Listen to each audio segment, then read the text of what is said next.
It's time to talk box office predictions for the rest of 2025. What's going on, guys? I'm Chris, and welcome back to another video. Today, I've got a tier list ranking of fall 2025 movies based on how I think they're going to do at the box office. Now, I want to say at the beginning of this year, I did an entire 2025 movies box office prediction. It is now September, about midway through, and so we've had 9.5 months about to evaluate how movies have done at the box office, have some new data to go off of, and so while I did a video talking about some of these movies earlier this year, it's been long enough to where I can reevaluate on some of them and include a lot of movies on here that weren't talked about in that initial 2025 box office prediction video. But before I get into this, hit that like button, comment down below what tiers you would place these movies in, because I've got tiers that I'll explain here in a second. You'll see what I mean. You probably saw it on the thumbnail. And of course, subscribe and hit that notification bell to help reach my goal of 150,000 subscribers here on the channel. I mean, quite a bit. I just hit record on the tier list. I'm ready to run this thing. I say we dive in. All right, so the tiers I have are $1 billion or more, $800 million to $999 million, $600 million to $799 million, $400 to $599 million, $200 to $399 million, and $199 million or less. I've got some of the biggest remaining releases from fall all the way through the end of this year, and a few of these movies have actually already released, so we have a projection for where they're going to land. I won't take too much credit if I get that right, because I've been able to read reports and see what their opening weekends did, but most of these movies we have really no info on in terms of how they've done. They actually haven't released yet, like these first two. So they're all in order of release. The first one on this list is The Conjuring Last Rites, which came out, I think, 2 weeks ago almost now. I still have not seen it. I've seen all the Conjuring films, haven't seen this new one. I honestly was shocked at the numbers. I think they're saying there's a chance it could break 500 million. I want to say it's already around 332 million. So I'm going to go ahead and put this one in that 400 to 599 million range. I think there's a good chance this does become a $500 million film, which is a massive win, not only for that franchise, but for horror and for Warner Brothers this year. They've had a huge year theatrically, so good on them. The next movie is The Long Walk, another one that people are praising. Haven't gotten the chance to check it out just yet, but I've heard very, very good things. I did see, however, that it only opened to, I believe, $11 million, which is concerning. I'm going to go ahead and say this movie's not going to even make more than 199 million. I think it'll maybe even struggle to make 100 million, so I'm going to put it in this bottom tier. I've heard the movie's great. I have to get around to it, so hopefully it can be included in like my end of the year rankings that I do. Hopefully it could maybe crack the top 10. Who's to say? I've heard really damn good things about it. I just haven't checked it out yet, but I don't see this one really lighting it up at the box office. Next up, we've got Him. This is the first movie, and the rest of the movies here actually that have not come out yet, so we don't have reports on them. I kind of felt like I was cheating with those first two. I just had to include them because they're two of the early big fall movies, right, in September and onward. With Him, people are going to think this is a Jordan Peele film. It is not a Jordan Peele film. I don't know what just came out of my mouth. It is not a Jordan Peele film. I think I said film.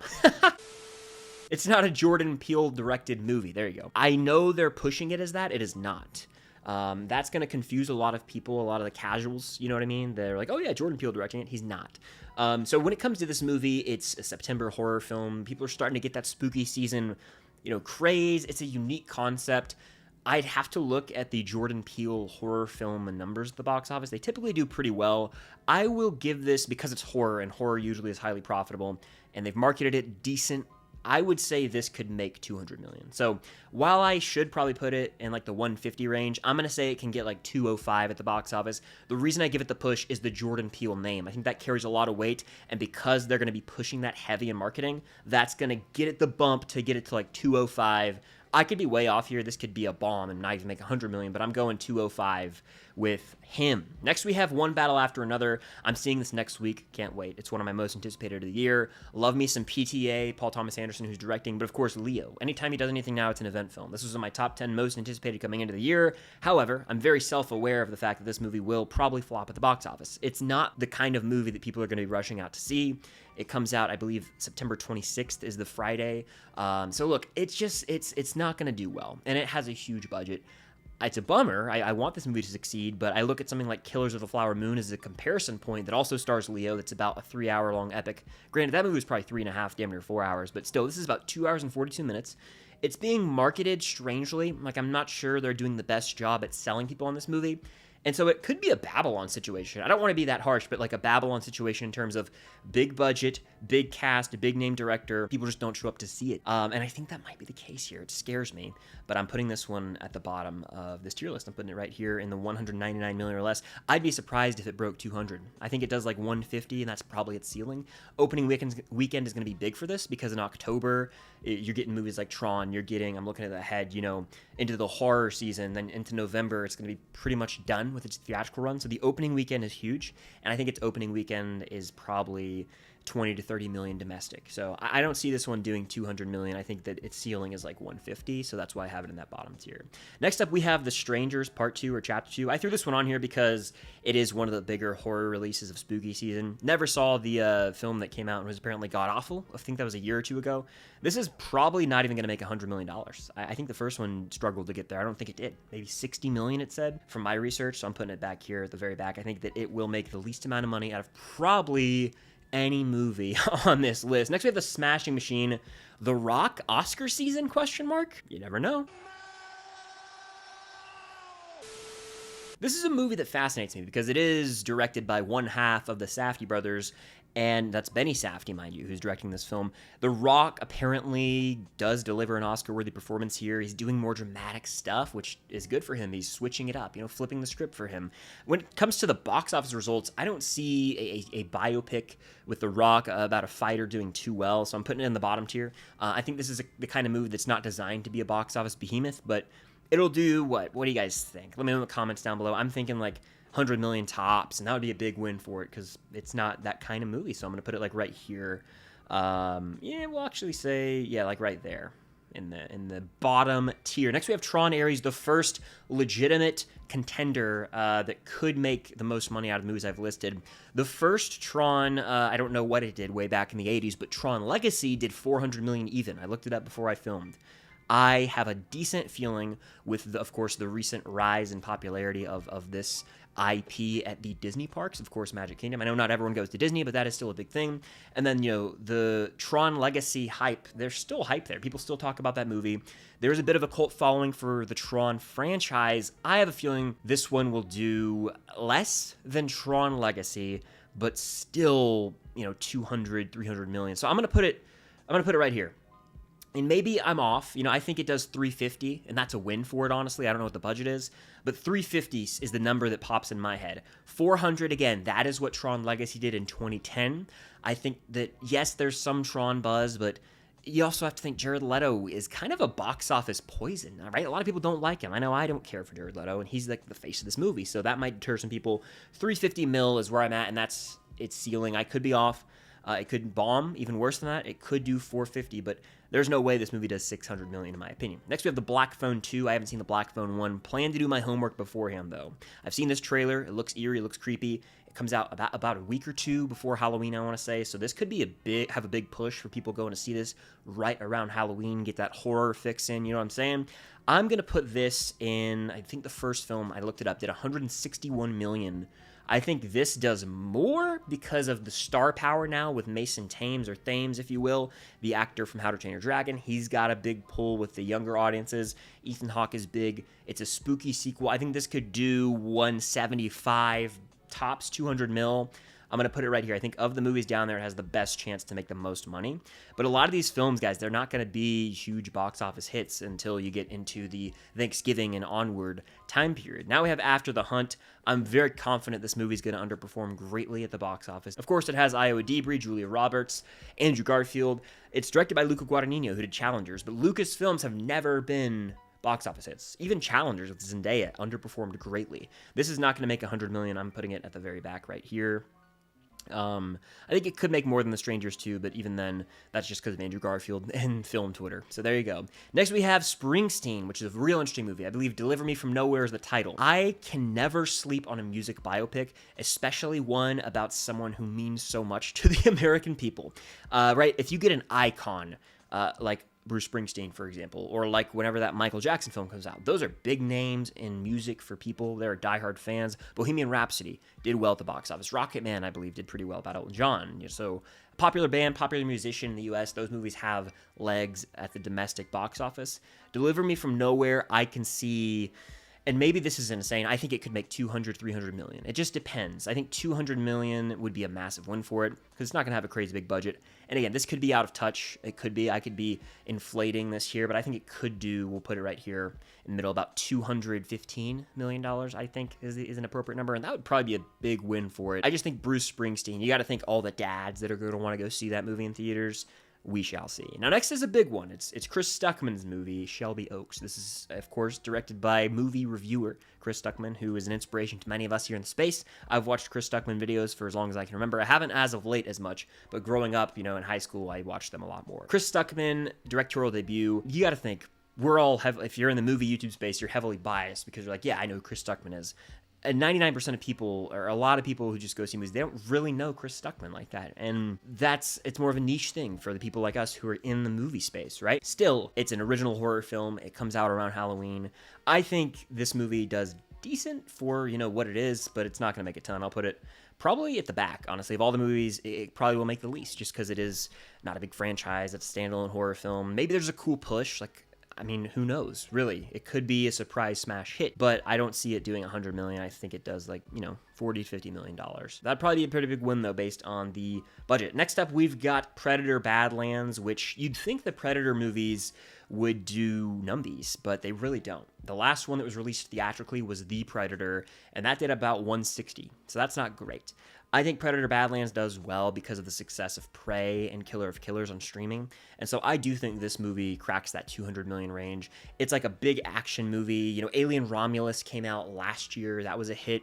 And you got to imagine this is going to start to connect the dots for an AVP reunion of sorts. And so to me, I see this movie doing 200 million at least. I'm going to put it right here. I think Tron's going to beat it out, but it could do 300. I think that'd be a win for it, 300 million at the box office. Next up, we have a Glenn Powell-led film, The Running Man. Glenn Powell is a star, undeniably. He is box office, you'd think. I'm sorry, I'm looking at this tier list. I know it's very bottom-heavy right now, and it's kind of sad, but there's going to be some that contend for the top spots here in a second, trust me. The Running Man, it's directed by, for sure is directed by Edgar Wright, who did Baby Driver, the Cornetto trilogy. You've got Glenn Powell. It has all the makings of a hit. It is coming out in a crowded month, though. You've got Zootopia 2, Wicked, which we're going to talk about. Those are coming out this month. Predator, you've got Now You See Me, Now You Don't. Is this the one that gets lost? It might just be. And I'm not rooting against it. I hope the movie does well. I just don't have a great feeling about it. I think that the ceiling for this movie is probably $250 million or something like that. So I am going to put it in this tier still. I'm going to put it right here because of Glenn Powell. But I think Predator with the brand name has a bit, in the franchise fandom, I think that one will do better. But I think it could still make 200 million, so I'll put it in that tier. Next we have Now You See Me, Now You Don't.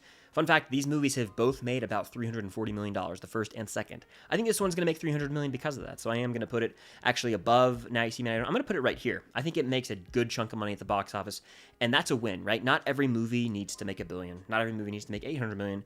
For the budget, for what it's going for, I think it's going to make about $320 million, just kind of on par with the other two in the franchise. So there you go. That's a win. Now we're transitioning into the Thanksgiving period where these are going to be, bangers at the box office, undeniably. We've got Wicked for Good. The first Wicked did $750 million, I want to say. 740 to 760. It was in that range. I think this does more. Here's why.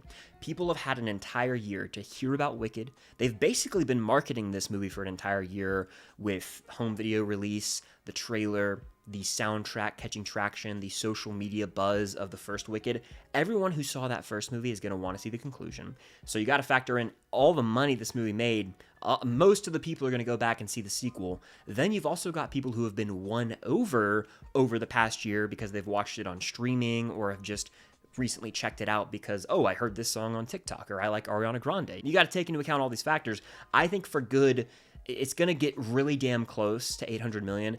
And I'm going to get crazy here. I think it is going to do 800 million. $805 million sounds right. It's going to beat out the first Wicked. I don't think this does $1 billion, but it is going to cap off the success that is the Wicked Part 1, Part 2. It's going to become the musical movie event of our lifetime. And to me, this movie does right around 800 million, so I am going to put it in that tier right now.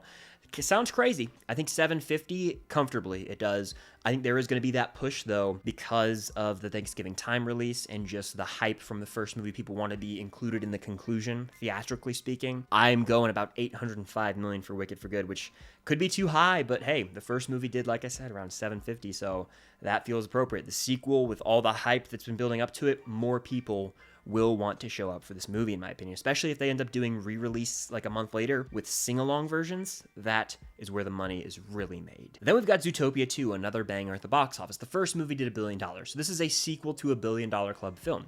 Disney seemingly has had success at the box office as of late with sequels and live-action remakes. Moana 2 came out this same time period last year. It ended up legging it to $1 billion. Insane. Last year, we also got Mufasa, which was a follow-up to $1 billion film in The Lion King. That one didn't do $1 billion, but it ended up lugging it to like 770, I want to say, which is crazy because it didn't start out that hot. Then you factor in from this year, Lilo and Stitch, that live-action remake, $1 billion club film. So Zootopia 2 is hard to read. Zootopia doesn't have, in my opinion, as big of an appeal as Moana. Now, I'm aware Zootopia beat out Moana at the box office, but you have to take into account the success of Moana 1 on streaming. For years, that was the #1 movie on Disney Plus, and streaming in general. It was huge. Had like this second life almost on the streaming services. I don't know if there's as big of a Zootopia fandom. And I feel this way, I haven't seen the first movie. It's one of the few Disney animated films I haven't seen. I'll watch it before Zootopia 2, don't you worry. But this movie, I cannot read. I'm not confident saying it does $1 billion. It comes out right around Wicked for Good. People are going to be looking ahead to Avatar as well. And Stranger Things comes out. And I know you might laugh, but that will keep people from going to the theater when Volume 1 drops right around Thanksgiving. People will want to watch that. They'll be like, oh, we can stay at home. We already pay for Netflix. And that is like a movie we can watch at home. So when it comes to this, I still think this movie does numbers. I'm so torn because with it coming out in such close proximity to Avatar Fire and Ash, I think Avatar's release is actually going to hurt it from making $1 billion. So I think that it is going to do 850, right? Or 830. It could even push to 900. But look at the Minecraft movie, right? That got damn close, but then the summer movie season came in and started to take away some of the shine at the end of its run. I think that's what's going to happen with Zootopia 2. There's just Avatar. That's really it. So I'm going in this tier. I think it makes more than Wicked for Good. I think this movie almost legs it to 900 million, but it just falls short of the $1 billion club. But trust me, I won't be shocked if it does do $1 billion, okay? It's going to be right there. It's going to be close. I just don't think it's going to make $1 billion. Next up, we have FNAF 2. The first FNAF is interesting. It's a movie that actually went simultaneously to a streaming service and theaters. So it was a same day theater and streaming type deal. They're not doing that with this one, okay? I don't know why that accent just came out of me. They're not doing that with this one. So automatically, you got to factor in all the people who didn't go see it in theaters, who liked it, they're going to go buy a ticket. I also think FNAF has like a cult-like following. I'm not a FNAF guy, okay? I think these movies are made for fans, but the fandom is huge, and I bet you that more people are going to see this one in theaters because Matthew Lillard's back. The actor who plays Billy in Scream, Skeet Ulrich, he's in this movie. There's a Scream reunion there. It's going to be a December release. I think the FNAF fandom is vastly different from Avatar and Zootopia, so it's going to have its following. I'm going to say this movie cracks into that 400 million territory.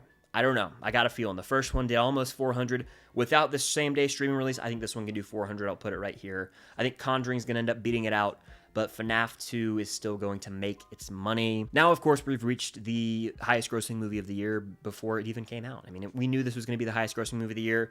Avatar Fire and Ash is doing probably $2 billion, so it's going up there. Am I excited? No. Am I an Avatar guy? I'm not at all, but there's no denying the box office these movies bring in. I mean, they're going to release this thing in 3D, IMAX, Dolby. It's going to make bank. People are going to go see it in premium formats. Everyone in the world's going to want to be a part of the conversation. Will the movie have a long-lasting impact? It probably won't. The other two really don't, if you think about it. No one's walking around the streets talking about how much they love this character from Avatar or how moving the story was. They are like weirdly gimmicks to me, and I stand by that. What I mean is they really have sold people on seeing these on the big screen opening weekend, being a part of that conversation, and then never watching the movies again.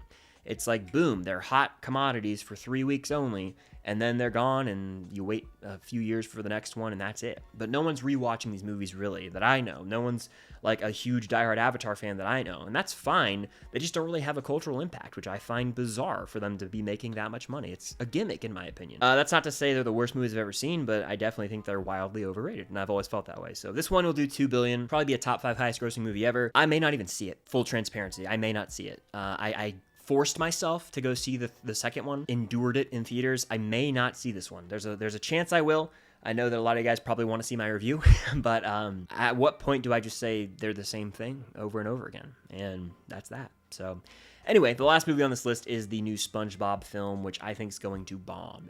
No one asked for this. I feel like a SpongeBob movie should probably just stick to Nickelodeon. I don't know how SpongeBob's still on. I respect the OG seasons. It's a childhood show. It's a classic. SpongeBob is an icon for Nickelodeon and kid shows in general. But this movie, I'm sorry, it ain't making a lot of money. I'm putting it in like the $1.99 or less tier. I'll put it like right smack dab. We'll go actually right here. Because SpongeBob, you never know. With the holiday season, kids might want to go see it. But I think it does 150. It just underperforms greatly. And you know what? I'll actually say, yeah, that's fine. I would almost put it in the back at 200 just because it is Christmas, so people are out of school. But everyone's going to want to be seeing Avatar. Everyone's going to want to see Avatar. No one's going to go see SpongeBob, so that kind of does it for that. But yeah, that does it for the entire tier list for fall 2025 movies. My box office prediction. Some of these are different than what I predicted at the beginning of the year, but that's because we have more data to see how movies have done this year. The only one I'm really confident in out of all these is Avatar. It's doing over $1 billion, probably opening weekend. So that one's doing fat numbers. Any of these other movies could be up or down. You don't really know, and that's the fun of it all. So we'll reevaluate at the end of the year, see how I did in January. But that does it. Thank you guys so much for watching. Let me know what tiers you would place these movies in. Appreciate you guys for watching as always. Stay tuned for more videos coming very soon. And until next time, I'll see you guys later.